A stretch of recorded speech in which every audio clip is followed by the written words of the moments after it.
Well, that is it. That, my friends, is a wrap. I have just left the Help for Heroes Centre, Tedworth House, and I've just finished the final rowing camp before we head out to Sydney for the Invictus Games next week. And what a rowing camp it was.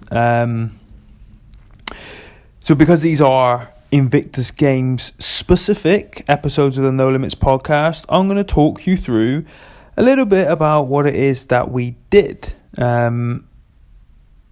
Just in case anyone listening, if anyone is listening, finds it even the slightest bit interesting. I know that if I never rowed in a Concept 2 rower before, potentially I wouldn't. But I have, and I know many of you have. So listen in while I break it down for you. Now, it was a pretty cool... let me rewind a minute. Let me start again. Anyone listening to this who has ever worked out on a Concept 2 rowing machine before will know how brutal it can be. It can be very enjoyable. You know, if you're taking it at a slow pace, working on technique, going for long, sustained, but slow workouts.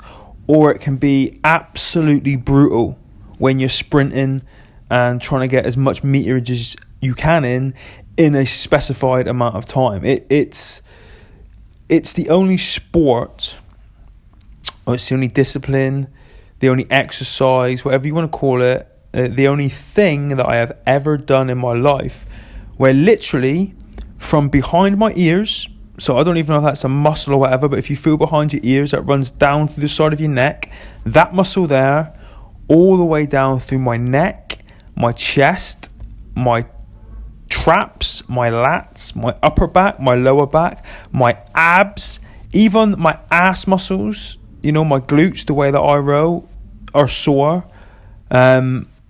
Every muscle from, excuse the way I say this, but from my head to my toes, aches and has lactic acid burning, and the muscles are screaming while I'm rowing. It's a very unique sport, but I've kind of grown to like it. I hated it last year, absolutely hated it, but I've kind of grown to like it this year as I've gotten more used to it. So this camp this weekend, it wasn't what I expected. I thought it was going to be a kind of tapered down, chill out, focus on, you know, more technique and strategy, you know, running up to the games, which it was, but it was also pretty brutal. There wasn't much let up in it. You know, we did our final tests out in Invictus. We will do a 4-minute endurance row and a 1-minute sprint. So in the camps running up to the games, we test regularly, and then each camp we try and improve on our personal bests.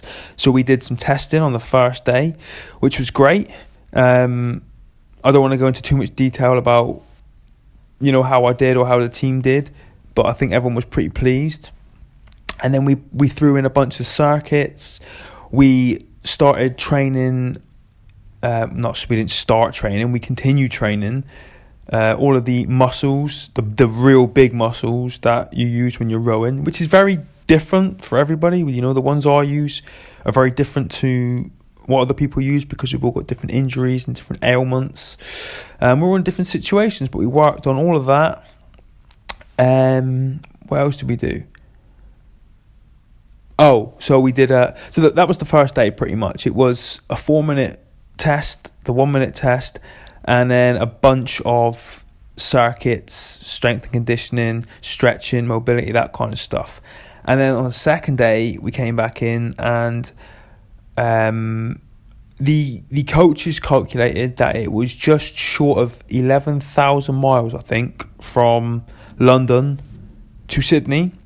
And so we split down into 2 teams, and we did a race. I was captain of Team Silverback, and we were racing against Team Valhalla, and we had to race between us in whichever way we saw fit, dividing the mileage up however we saw fit between our team members, you know, giving a little bit more to, I'm not going to say the stronger members, but the guys that maybe enjoy rowing more, and then a little bit less mileage to the guys that don't.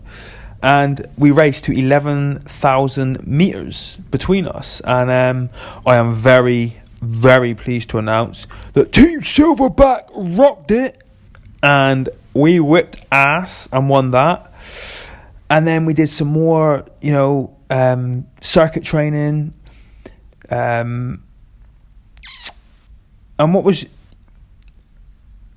unique about the circuit training is, right, I'm gonna have to explain this because I understand you guys can't see this, and what's in my head. I sometimes don't articulate it very well, but you have to imagine that I'm on a rowing machine with a fixed seat. Okay, my seat doesn't go backwards and forwards, only my torso does.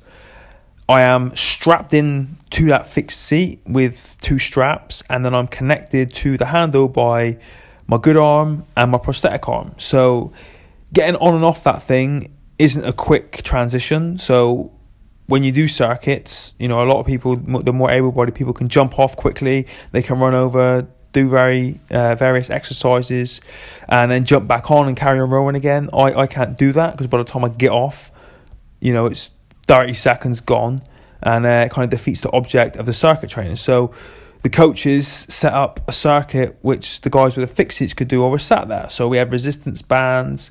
You could actually do a lot of stuff with your body weight because your shoulders and arms are pretty trashed, and the lactic acid is built up in them. So we did a lot of things with a little bit of weight. We picked it up. We mixed up between steady state rowing, race pace rowing, sprint rowing, recovery rowing, all those different things. And I think I'm making a terrible job of. I'm trying to record this as I dictate it to you guys, but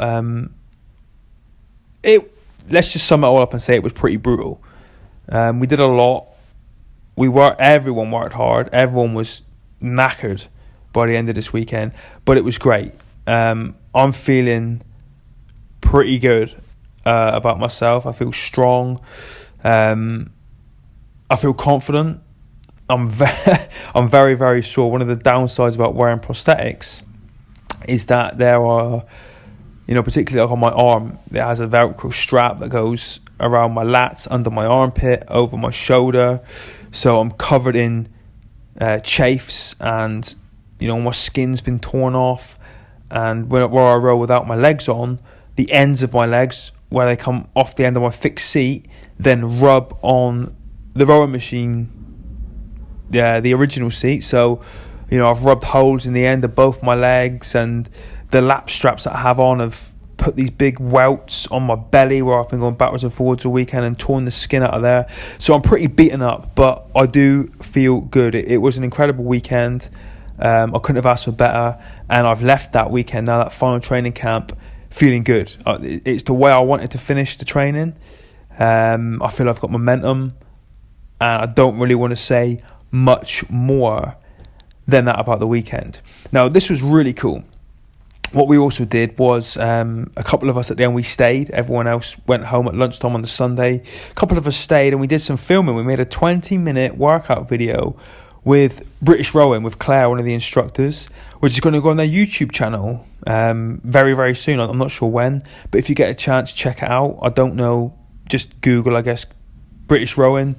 Look at their YouTube channel. They've got about 5 or 6 videos on there already, I believe, which will show the beginner and the novice rower how to get on a machine and have some good workouts. And this was more of a adaptive special workout, incorporating the things what I just mentioned for people that can't get off the seat, with resistance bands, with bodyweight exercises, with crunches, with twists, with bicep curls, and all that kind of stuff. So that was really cool. That was good to be part of, and I'm really, really happy that we did that. But guys, that's the rowing training over. We do a little bit when we get out there, I expect, which will just be ticking over and maintaining that momentum and not going too hard. But yeah, rowing is done. I am still up in London right now because I am going over to North London. What day is it now? It's Monday, so tomorrow I'm going to head over to North London because we've got 2 days of athletics left to go. We've got some shot put, some discus training up in Lee Valley, and then that is it for me. That is every single training camp done. And then we fly out on Monday, the 15th of October. I have no idea when this podcast is going to go out. Hopefully pretty soon. I'm going to do another one after Lee Valley. But, I'm feeling good. And I'm ready to go. I am quite excited about it. The closer it gets, the more excited I seem to get about this. Not nervous, just excited. I want to get out there. I've never been to Australia before. I've never experienced that. And I hear great things. So, yeah, that's it. Another short, sharp podcast, just talking a little bit about what we did. I'm sorry I couldn't say much more. There wasn't much more to say, if I'm honest. We just went there, got our asses whipped for 2 days, did some filming, and now we're on to the next one. But keep your ears peeled, and I'll get this uploaded as soon as I can. I'll do one final one before we head out to Sydney, and then my plan is to, if I can do a daily podcast from Sydney, I will. If I can't, I will do it at every given opportunity, just to keep you guys up to date with how the training's going, the build up, the prep, my thoughts and feelings after I've competed. I'll let you guys know how I did, and just take you guys on this journey with me. And thank you, as I always say at the end of these podcasts, for your support and for your help, because it's a real motivator for me, and it really helps me to keep on doing what I'm doing. So guys, thank you again, and I'll speak to you in the next episode.